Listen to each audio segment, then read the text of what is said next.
Now it is our pleasure to present Earl Nightingale, the man who devoted 20 years to the most penetrating research as to why people succeed or fail. This is a condensation of Mr. Nightingale's best, strangest secret.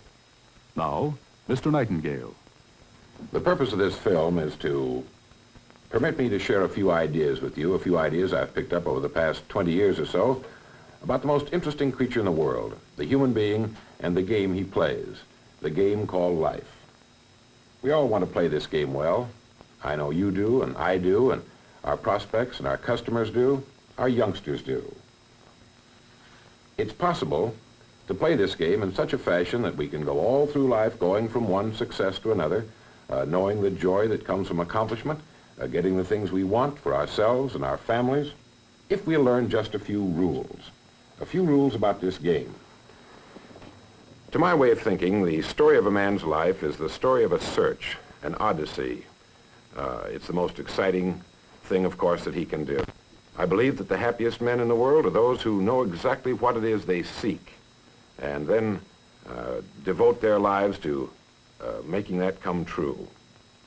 I think all men are dreamers, but I'm afraid that most men are content to pass off what they consider idle daydreaming and return to what we call the visible, well-marked path in life that they feel must be the best path because it carries the heaviest traffic. The point I want to make today is that the road in life with the heaviest traffic is not necessarily the right road to follow. And usually it's the wrong road to follow. Perhaps the best way to do this is to tell you a little bit about my own road. I spent more than 17 years looking for something that had been published in more than 50 million books, something that was older than the pyramids. It all started for me back in 1933, during the last Great Depression. As a boy of 12, I couldn't justify what I saw around me with what I'd been told. I had always been told that man was God's noblest creature and that he had dominion over the earth and all its creatures. And yet the people in my neighborhood didn't have dominion over a steady job. They were poor, yet there was plenty of money around. No one had buried it in 1929. They had no education, yet it was free and on every side of them. They had very little food, yet it was being raised in abundance all over the country. They lived in inadequate and ugly dwellings, yet there were beautiful homes for sale. Well, it was apparent to me that these people did not have the answer to the problem. They didn't have. As a group, the experts say they never have had. Why? I used to ask them, why are we caught in this depression, this fix we're in? A very human thing.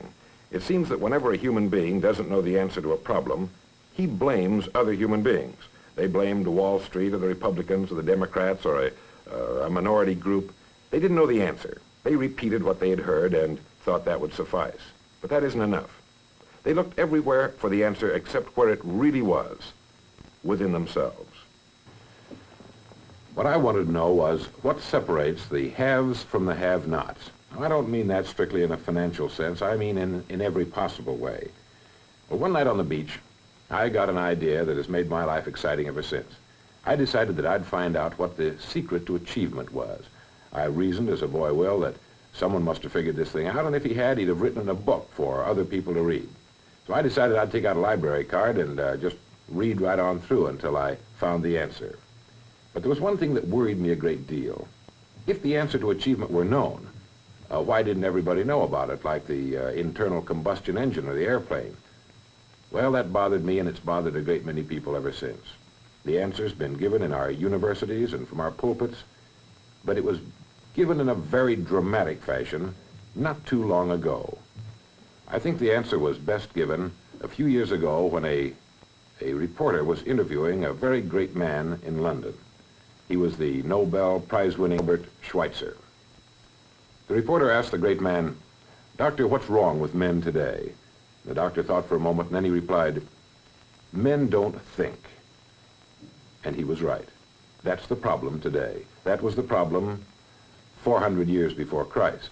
It may always be the problem. Why don't men think? And we know the answer appears again and again in the great books. Why doesn't everyone know about it? Because about 95 or more percent of the people never read the great books. We know the answer appears over and over again in the Bible. Why doesn't everyone know it? Nobody reads the Bible. Everyone owns one because it's fashionable, like a set of Shakespeare. They don't read that either, and the answer's in there too. The answer appears in the public library on practically every shelf. Why doesn't everybody know about it? Because if you want to hide something from the American people, put it in a public library. They'll never find it. As a group, as a majority. Well, while it isn't absolutely necessary to have a good education in order to succeed, it's a pity not to obtain one since it's free and we're surrounded by it on every side. But we can still succeed without one if we know a few of these rules we're talking about. Why is it that only 5% of the men in the United States succeed in life? For example, consider this statistic. Out of 100 young men who all start even in our country at the age of 25, 100 young men at age 25, 40 years later, when they would be 65, 1 is well-to-do. 4 are independent for life. 5 are working. 36 have died. 54 are stone broke, dependent on others or an agency for their support. Now, why is this? Anybody could be wiped out. Disease or illness could take away their money, but that isn't generally what happens. They wind up broke as a group because they don't think too much about it. And here's where we, I think, can be of real service. What do they do that's wrong? Now, before we get into that, let's define success. What is success? Success, to my mind, is nothing more than the progressive realization of a worthy ideal. By that I mean if we're here and we want to get there and we know we want to get there, we're successful. As long as we know where we're going in life, we're successful. By definition, the people who do not know where they're going, what they're working toward, are then not successful. A survey was made one time with thousands of working individuals, and they asked them this question: why do you get up in the morning and go to work? 19 out of 20 didn't know, had no idea. Why? Well, the experts claim it's because they conform. Why do they conform? They're taught to conform. From the time we were a foot tall, we've been conforming. We're told what to do by our parents, which is natural and good. We get into school. What's the most important thing to a young fella in school? It's to be liked by the other kids, right? Of course. He wants to belong to the group, do what they do, laugh at the same things they laugh at. It's only natural. All right, he gets out of school and he generally goes into service. Again, he must conform. In fact, in the military service, they carry conformity to an extent that would shatter the credulity of a low-grade guerrilla. But it's the only way you can run a military service. We want them all shooting at the same people. This, again, is perfectly natural. But now we come to the tricky part. This young man is 25 years old. He's out of school, out of service. What does he do? Generally, he goes back to his hometown. That is, if he's single. If he's married, of course, he goes to his wife's hometown. Let's say he's still single. One day he's standing on a corner in his hometown and a friend comes up and says, "Charlie, what are you doing?" He says, "Oh, nothing." He said, "Why don't you come down and go to work where I work? It's a good place and they pay regularly." He says, "Okay, I will." He does and spends the rest of his life there. And that's the end of him. 95% of all jobs are obtained by random application, which is just another way of saying that the average young man spends more time over the selection of a necktie than he does his life's career. But what happens after he gets on the job? Generally, again, without thinking, he conforms. He begins doing his job the same way all the other fellows are doing their jobs, at the same rate of excellence, or whatever you want to call it. He doesn't want to be too conscientious. He might stand out. The fellows might find some terrible way of getting even with him. They might not let him on the bowling team. Or if they let him on the team, they might not let him keep score, but they'd find some way of getting back at him. What does he do then? Generally, he marries. Wonderful. He does the same thing I did. He goes out and gets a little house that looks exactly like every other house on the block. It makes him feel comfortable. For 2 weeks, he puts a brick in front of it so he'll stumble over it, know which one is his, and then after 2 weeks, he can remove the brick and he'll just automatically turn into the right house. He gets a little car, looks like the other cars, and now here's the American dream. A 40-hour-a-week job, the highest paycheck in the history of the world. He's got 50 years staring him in the face, 50 years in the golden era that man has been dreaming of since the days of Pericles. Now, what's he going to do with them? Well, he works 40 hours a week. This leaves him 72 hours a week when he's neither working nor sleeping. But what does he do with these 72 free hours a week? Almost twice the time he spends on the job earning a living for his family. Generally, he does the same thing with his 72 hours of free time a week that the other fellows are doing with theirs. He does nothing at all with them. On a typical day, he'll get through work and go home and walk in the back door and kiss his wife and say, "I'm tired." No one knows why. They believe that he says that because his grandfather said it back in the time when people really got tired, and it's just sort of been handed down from father to son until he still says it. He eats a very average meal and then usually hurries into the living room where he reaches out and turns on his escape box. The screen lights up and figures and horses and cowboys and things start moving around on there. And so for the next 4 or 5 hours, he becomes lost in a world that he must feel is superior to his own, or he wouldn't be so quick to jump into it, would he? For 4 or 5 hours, he sits there and watches other people earn excellent incomes in the pursuit of their careers while he doesn't make a nickel and gets the only 2 things you can get from watching television: red eyes and a hollow head. Oh, there's some wonderful television shows. I watch them myself. I've got a television set. I've got a car, too, but I don't go home at night and ride around the block for 5 or 6 hours. In fact, there's a geneticist who has said that in ages to come, if things go on the way they're going now, we'll no longer have 2 eyes like we have now. We'll only have 1. It'll be up high on the forehead, and it'll be shaped like a television tube. It'll be up high because we'll no longer have any use for a brain at all. I've been watching my kids, and I think their eyes are kind of moving a little bit together. Well, enough of that.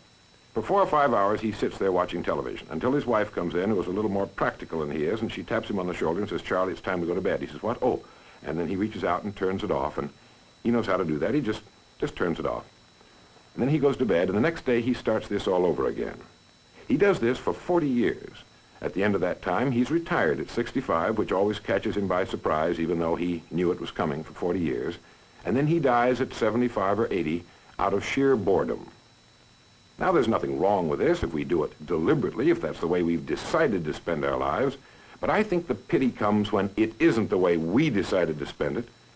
The pity comes when we're doing it by default, when we're living that way just because our next-door neighbor is. And I think it's time to do a little thinking about it. You see, I believe that everyone owes it to himself to become great at something. And since a man works 40 hours a week, about 50 weeks a year for 40 years, that's time enough to become great at anything. What can we learn from all this? 2 things, I believe. 1, if we're going to be individuals, we've got to be individuals. We have to have individual goals, individual thinking, and individual actions. Individual goals, thinking, and actions. And number 2, we must never conform to the great mass of people. We must love them. We must help them wherever we can, for our success will be determined by the amount of help we can give them. But we should never permit ourselves to become submerged in this suffocating sea of indirection and purposelessness. If we follow the crowd, the odds are 95 to 5, we're going to miss the boat too, because those are the statistics, about 95 to 5. So before we follow the crowd, let's take a look at it. If we flip back through the pages of history, what do we find?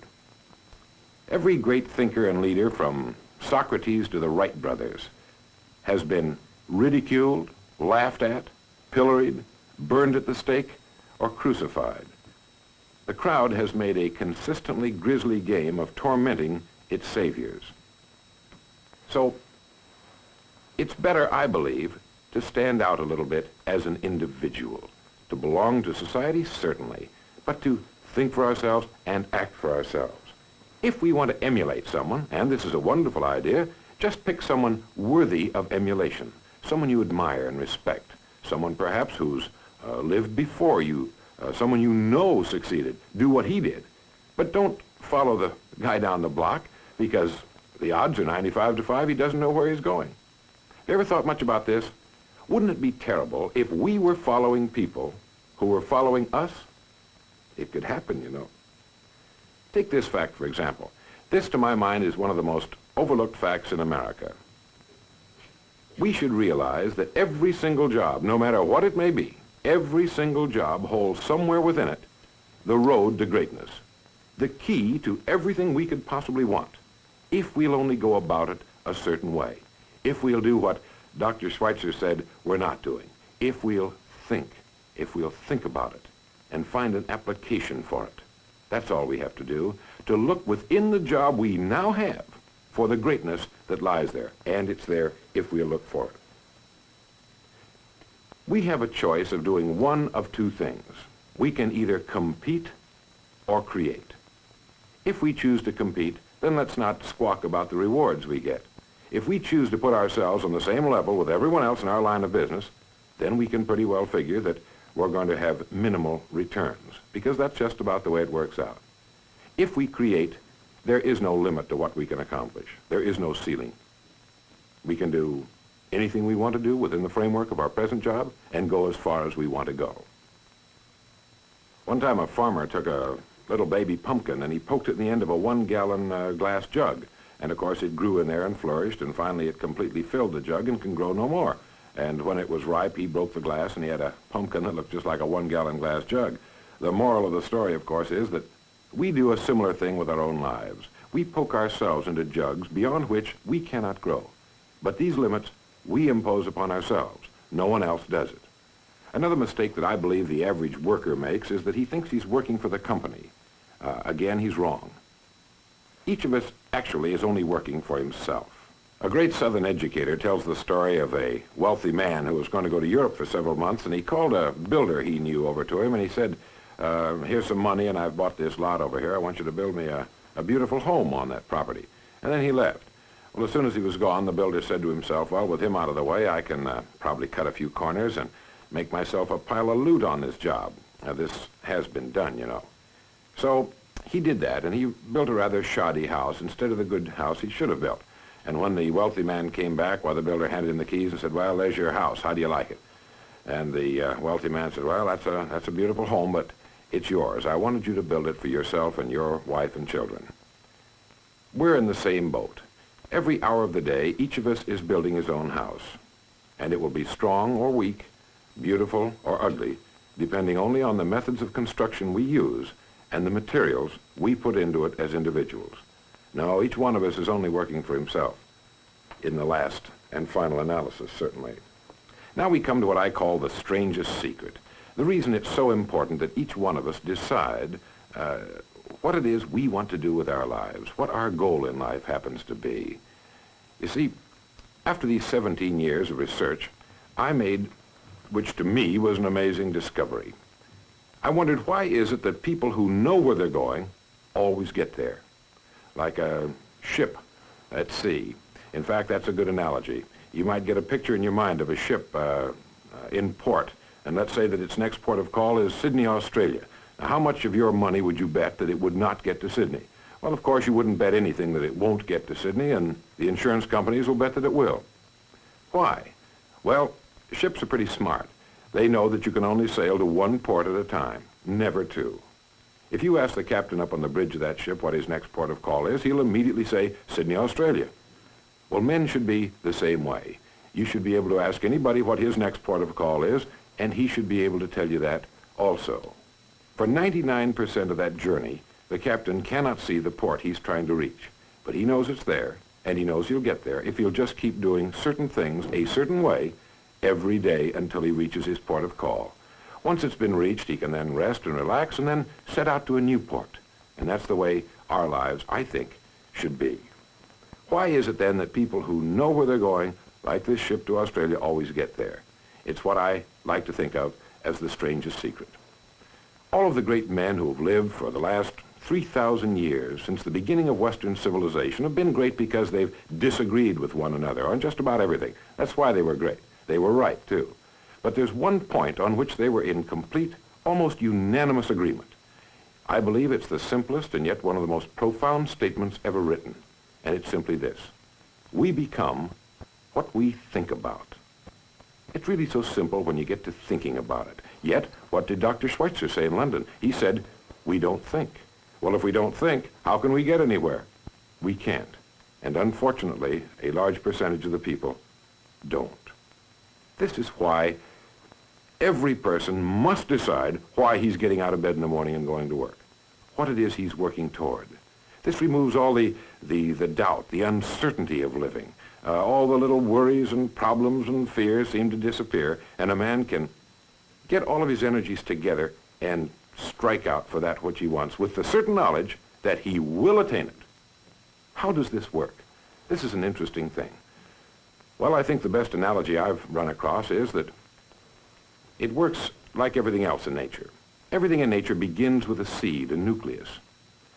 And it's the same with the mind of man, with the thought that he places in it. Now, you take the farmer's land out here. It doesn't care what you plant in it. It doesn't care at all. It's neutral.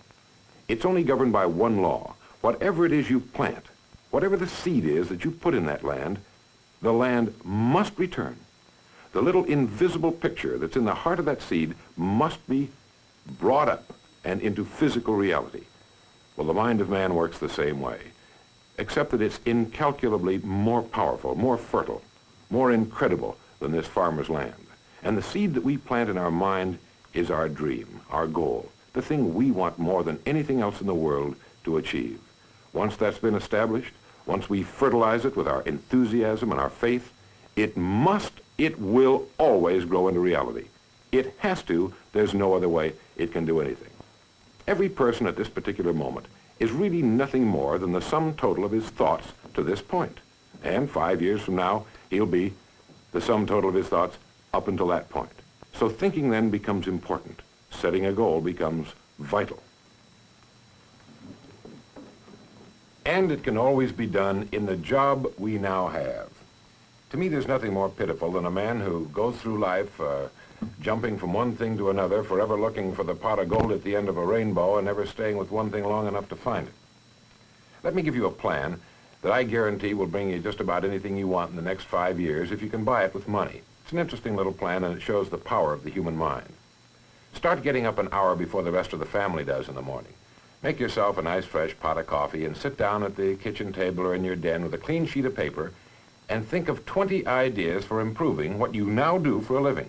Not some strange inventions or something, but 20 ideas on what you now do for a living. 97% of these ideas will be worthless. We know that. But some of them will be good. You'll be getting 100 ideas a week if you don't think on weekends. Now, what do you think the chances are of your getting the idea you've been looking for all the days of your life? The law of averages is on your side, and one idea can make you rich. You only need one. You only need one oil well or one gold mine, and it's available in what you're now doing. This applies to anyone. 20 ideas a day. Becoming great as a salesman is no different really than becoming great at anything else. If you walked into a doctor or a lawyer's office and he didn't have a big library full of books as reference material, you'd probably be a little suspicious of him, and rightly so. But the same thing applies to selling or any other field. There is no such thing as a good job or a bad one, or a good profession and a bad one. Our job is a job or a profession only in the way we handle it. And a salesman needs just as many books as a doctor. He's got to know about the people that he wants to sell. He has to know about his product, about his company, and about the economy. He's got to know a lot of things. And the more he knows, the more he becomes a pro. The more he becomes a professional who's completely above, completely removed from economic cycles, ups and downs in our economy. This is the man who can write his own ticket, regardless of economic conditions in the country. What do you suppose would happen if a young man went at his job for 5 years the same way a dedicated medical student has to go at the study of medicine? He'd be a national expert in 5 years. A national expert, and this would accomplish two things. One, he would have found a consuming interest, because when we get interested in our job, it sort of takes over. And secondly, he'd be economically sound for the rest of his life. He wouldn't have any problems about making money. We hear a lot about security these days, this security business. And I think most people have got it backwards. You've heard people say, well, it isn't much of a job, but at least it represents security. There's no such thing as a job that represents security. If you say security in the same sentence with the word job, it's a non sequitur. It has no meaning whatsoever. If a man thinks his security rests on his job and then loses his job, he's lost everything. He's completely demoralized. He's like those people I saw back in 1933. He's lost everything. He's wiped out. Well, if security isn't a job, what is it? There's only one place you can find security. If it isn't there, it isn't anywhere. It's inside of a man. Inside, never outside. If a man has security inside where it belongs, you know it. His wife and children can feel it when he sits down to breakfast with them in the morning, and they're warmed by it. You can see it walking down the street. You can feel it when he enters a room. That's security. And you can take away that man's job or his money or anything else. Take away everything but a wife who's willing to start over, and all of them are. Drop him in any town in America and turn him loose. And you'll go back in a year and find him doing just as well as he was when you found him. You can't keep a good man down. Like cream on milk, you can shake it all day, but The minute you sit it down for a minute, it's going to bounce to the top again. That's security. And it comes from one place: doing what we do for a living surpassingly well. Each one of us has a private continent, his own divine mind. We know it contains riches beyond belief. But how do you prospect a continent? You dig systematically and with purpose. And that's the way you prospect the mind, by thinking systematically and with purpose and setting the goal you want to reach. I was flying on an airplane someplace not too long ago, and I was reading a great play by the Pulitzer Prize-winning playwright Archibald MacLeish, and I ran across something in that play that made me sit bolt upright and think for about the next 15 minutes very seriously. He'd written, "The only thing about a man that is a man is his mind. Everything else you can find in a pig or a horse." Something to think about, isn't it? Everything that means anything to us is connected to us through our mind. Our love of our families, our patriotism, our religion, everything. And it's worth developing. He also said this, and this is sort of interesting: a man's face is his own fault after 40. And what determines what your face looks like is what you spend your evenings thinking about. In summing up then, set your goal, think, and act, and stay with it, because today you have virtually no competition. I like what P.G. Hamilton wrote. He said, "A strong life is like a ship of war, which has its own place in the fleet and can share in its strength and discipline, but which can also go forth alone to the solitude of the infinite sea. We ought to belong to society and have our place in it, and yet be capable of a complete and individual existence outside of it." We're living in the right country. We're living in the right time in history. Now it's up to us what we do with it. And remember the strangest secret: you will become what you think about.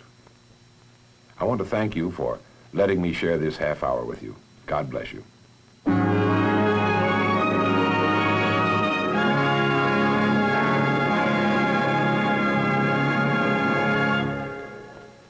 Mr. Nightingale's unabridged talk on The Strangest Secret is available in LP record form for home study. For further information, write Earl Nightingale at 333 North Michigan Avenue, Chicago 1, Illinois, or see your program director.